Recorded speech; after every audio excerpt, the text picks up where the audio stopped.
Hi friends, இன்றைக்கி நாம் யூஸ்ஃபுல்லான டிப்ஸ் நிறைய பார்க்கலாம். கிச்சனில் சில வேலைகளை நம்ம ரொம்ப கஷ்டப்பட்டு செய்வோம். அந்த மாதிரி கஷ்டப்பட்டு செய்கிற வேலைகளை ரொம்ப எளிமையாக எப்படி முடிக்கிறதுன்னு பார்க்கலாம். அது மட்டும் இல்லாமல் டெய்லி லைஃப்பில் நமக்கு தேவைப்பட நிறைய விஷயங்கள் பார்க்கலாம்.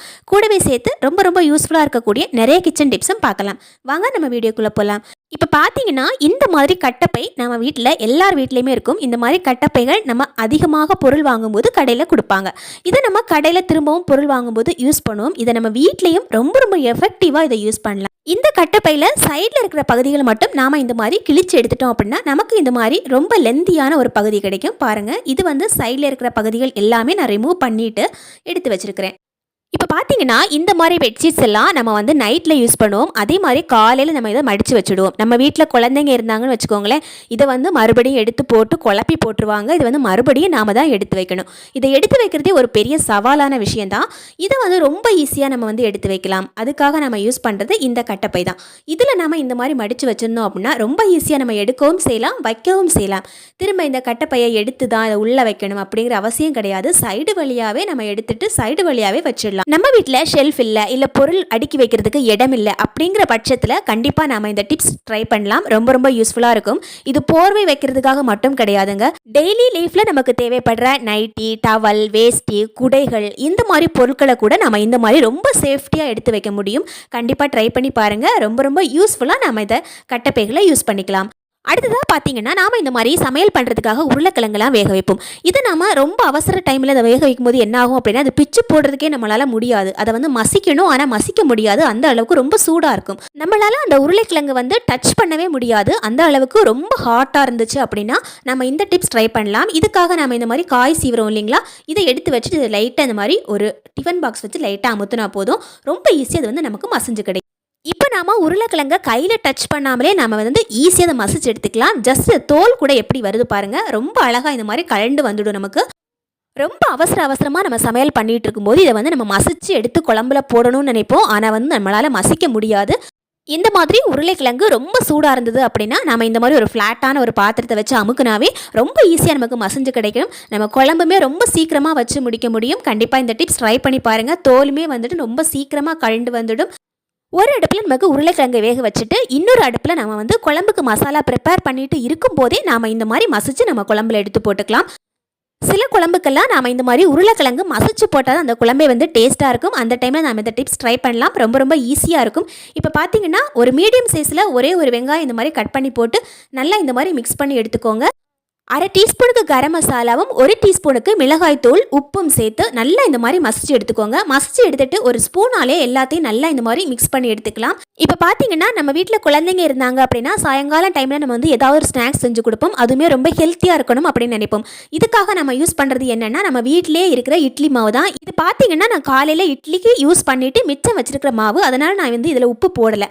சப்போஸ் நீங்கள் ஃப்ரெஷ்ஷான இட்லி மாவு யூஸ் பண்ணுறீங்க அப்படின்னா தேவையான அளவுக்கு உப்பு சேர்த்துட்டு இதை உருண்டை நல்லா பிடிச்சிட்டு அதுக்கப்புறம் அதில் நல்லா டிப் பண்ணி போட்டிங்கன்னா சூப்பரான ஒரு ஹெல்த்தியான ஒரு ஸ்நாக்ஸ் கிடைக்கும். ரொம்ப ஈஸியாக நம்ம குழந்தைங்களுக்கு செஞ்சு கொடுக்க முடியும். டேஸ்ட்டுமே செம்மையாக இருக்கும். நம்ம உருளைக்கிழங்கு சேர்த்து இந்த மாதிரி ஒரு ஸ்நாக்ஸ் செஞ்சு கொடுத்தோம் அப்படின்னா குழந்தைங்க ரொம்ப விரும்பி சாப்பிடுவாங்க. சாயங்காலம் டைமில் ரொம்ப ஈஸியாக நம்ம குழந்தைங்களுக்கு இந்த மாதிரி ஸ்நாக்ஸ் செஞ்சு கொடுக்கலாம். அடுத்ததாக நாம் இப்போ ஒரு பவுல் எடுத்துக்கலாம். அந்த பவுலில் இந்த மாதிரி கொஞ்சமாக கோல்கேட் இந்த மாதிரி போட்டு வச்சுக்கலாங்க. நம்ம வீட்லேயே யூஸ் பண்ணுற கோல்கேட் போட்டு வச்சுக்கோங்க. இப்போ நம்ம ஒரு அரை டீஸ்பூனுக்கு இந்த மாதிரி பேக்கிங் சோடா நம்ம சமையலுக்கு யூஸ் பண்ணுவோம் இல்லைங்களா, அந்த சோடா உப்பு தான். அதில் 1 டீஸ்பூன்லேருந்து அரை டீஸ்பூனுக்கு போட்டுக்கோங்க. இதில் நம்ம இப்போ கொஞ்சமாக 1 டீஸ்பூனுக்கு ஷாம்பு யூஸ் பண்ணிக்கலாம். எந்த ஷாம்பு வேணாலும் யூஸ் பண்ணிக்கலாம்.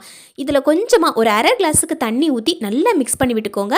இந்த கோல்கேட் போட்டுறதால நல்லா மிக்ஸ் ஆகாது. அதனால் ஒரு ஸ்பூன் வச்சு இந்த மாதிரி கையிலேயே நல்லா மிக்ஸ் பண்ணி விட்டுக்கோங்க. அப்போ தான் நமக்கு இந்த மாதிரி நல்லா மிக்ஸ் ஆகி கிடைக்கும். இப்போ நம்ம நல்லா மிக்ஸ் பண்ணிட்டோம். இப்போ ஒரு பாட்டில் எடுத்துக்கலாம். இந்த மாதிரி ஒரு வேஸ்ட் பாட்டில் எடுத்துக்கோங்க. இந்த பாட்டில் பார்த்தீங்கன்னா திரும்ப நம்ம யூஸ் பண்ண முடியாது. அதனால் நம்ம வேஸ்ட் பாட்டில் எடுக்கிறது ரொம்ப நல்லது. இப்போ நம்ம இந்த பாட்டிலில் இது எல்லாத்தையும் நம்ம மிக்ஸ் பண்ணி ஊற்றி விட்டுக்கலாங்க. இப்போ பார்த்தீங்கன்னா பாட்டில் நம்ம ஊற்றிட்டோம். இப்போ நம்ம என்ன பண்ணணும் அப்படின்னா அடிப்பாகத்தில் நல்லா ஹோல்ஸ் போட்டு விடணும். நம்ம மேலே போடக்கூடாது, கீழே அடிப்பாகத்தில் ஹோல்ஸ் போட்டு விடலாம். இந்த மாதிரி ஒரு பின் வச்சு சின்ன ஓட்டைகளாக போட்டு விடுங்க. பெரிய ஓட்டைகளாக போடுறது நல்லது கிடையாது. சின்ன சின்ன ஓட்டைகளாகவே போடுங்க. அதான் நமக்கு ரொம்ப எஃபெக்டிவாக இருக்கும். இப்போ நம்ம ஹோல்ஸ் போட்டுட்டோம். இப்போ நம்ம இந்த மாதிரி பாத்ரூமில் வச்சுருக்கிறோம் இல்லைங்களா, இதில் நம்ம இந்த மாதிரி போட்டு விட்டோம் அப்படின்னா இல்லை இந்த மாதிரி கரைகள் படியாமல் இருக்கும். நம்ம வந்து டெய்லி இதை க்ளீன் பண்ணி விட்டால் தான் நமக்கு இந்த மாதிரி கரை படியாமல் இருக்கும். ஸோ நம்ம இந்த மாதிரி கோல்கேட் எல்லாம் மிக்ஸ் பண்ணி நம்ம போட்டு விடுறதால நமக்கு பாத்ரூம் வந்துட்டு எப்போவுமே சுத்தமாக இருக்கும். நம்ம ஃப்ளஷ் பண்ணும்போது அந்த கோல்கேட்டும் சேர்த்து தண்ணியோடு வரதால நமக்கு பாத்ரூம்லேயும் டாய்லெட்லேயும் கரைகள் படியாமல் இருக்கும். சேர்த்து நம்ம பேக்கிங் சோடா போட்டிருக்கிறதால நமக்கு பூச்சிகள் வராமல் இருக்கும். ஷாம்பு போட்டிருக்கிறதால நல்ல வாசனையும் கிடைக்கும். கண்டிப்பாக ட்ரை பண்ணி பாருங்கள். ரொம்ப ரொம்ப யூஸ்ஃபுல்லாக இருக்கும். அடுத்ததாக பார்த்தீங்கன்னா நம்ம வீட்டில் இந்த மாதிரி முட்டையெல்லாம் யூஸ் பண்ணுவோம் இல்லைங்களா, இந்த முட்டையை நாம் ரொம்ப நாள் ஸ்டோர் பண்ணணும் அப்படின்னா நம்ம இந்த மாதிரி அரிசியில் ஸ்டோர் பண்ணி வைப்போம். நிறைய பேருக்கு தெரிஞ்ச விஷயந்தான். ஆனால் இதில் இன்னொரு முக்கியமான விஷயம் இருக்குங்க.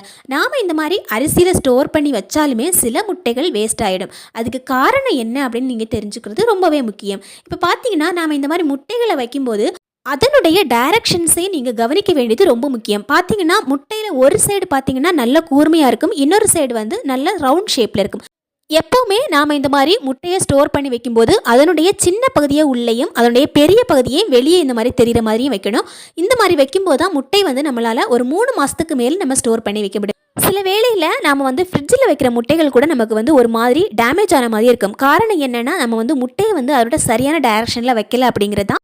எப்போவுமே நாம் இந்த மாதிரி முட்டையை அதோட சின்ன பகுதியை கீழ் சைடில் வச்சுட்டு பெரிய பகுதியை மேல் சைட்லேயும் வைக்கணும். ஃப்ரிட்ஜில் வச்சா கூட நம்ம இந்த டைரக்ஷனில் ஃபாலோ பண்ணுறது தான் ரொம்ப ரொம்ப முக்கியம். நமக்கு பார்த்தீங்கன்னா நாம் இந்த மாதிரி எலக்ட்ரிக்கல் திங்ஸ் எல்லாம் நம்ம வீட்டில் வாங்கி வச்சுருப்போம் இல்லைங்களா, இதெல்லாம் பார்த்தீங்கன்னா கொஞ்ச நாளே நமக்கு துரு பிடிக்க ஆரம்பிச்சிடும். இந்த மாதிரி துரு பிடிக்காமல் இருக்கிறதுக்கு ஒரு பெஸ்ட் ஐடியா தான் நம்ம இந்த வீடியோவில் பார்க்க போகிறோம்.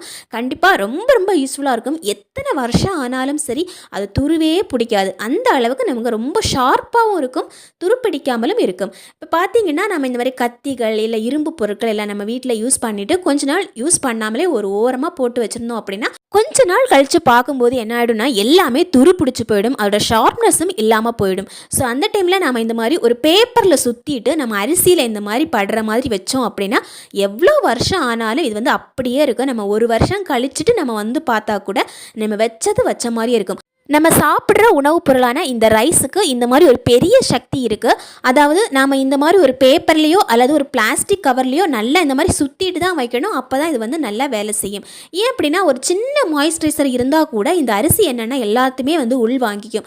இதனால் நம்ம வைக்கிற பொருள் எப்போவுமே பாதுகாப்பாக இருக்கும். இதில் நம்ம சேஃப்டி பின்ஸ் போட்டு வச்சா கூட நமக்கு எப்போவுமே பாதுகாப்பாக இருக்கும். அதில் கூட நமக்கு துருவே பிடிக்காது. நம்ம வீட்டில் இல்லை வெளியே எங்காவது போகிறோம், கொஞ்ச நாள் கழித்து தான் நம்ம வீட்டுக்கு வரோம், அப்போ வந்து நம்ம யூஸ் பண்ணணும் அப்படின்னு நினைக்கும் போது இது வந்து ரொம்ப டேமேஜ் ஆகி போயிருக்கு, நம்மளால யூஸ் பண்ணவே முடியாது. அந்த டைமில் இந்த டிப்ஸ் வந்து ரொம்ப ரொம்ப யூஸ்ஃபுல்லாக இருக்கும். இதை வந்து நம்ம இந்த மாதிரி அரிசியில் கவர் பண்ணி வச்சுட்டு அந்த பொருள் வந்து அப்படியே இருக்கும், ரொம்ப ரொம்ப பாதுகாப்பாக இருக்கும். கண்டிப்பாக இந்த டிப்ஸ் வந்து ட்ரை பண்ணி பாருங்கள். நம்ம பொருட்கள் நிறைய பொருட்கள் வந்து துரு பிடிச்சு நமக்கு ரொம்ப வேஸ்ட்டாக போயிடும். அந்த மாதிரி துருப்பிடித்த பொருட்களை வந்து நம்மளால் திரும்பவும் யூஸ் பண்ணவும் முடியாது. அதை வந்து மறுபடியும் வாங்கணும் அப்படின்னா நம்ம காசு கொடுத்து தான் வாங்குவோம் இல்லைங்களா. ஸோ முதல்ல நம்ம காசு கொடுத்து தான் வாங்கிட்டு மறுபடியும் காசு கொடுத்து வாங்குறது ரொம்பவே கஷ்டமான விஷயம். இதில் சொல்லியிருக்க டிப்ஸ் எல்லாமே உங்களுக்கு ரொம்ப பிடிச்சிருக்கும் அப்படின்னு நினைக்கிறேன். தேங்க்யூ ஃபார் வாட்சிங் ஃப்ரெண்ட்ஸ்.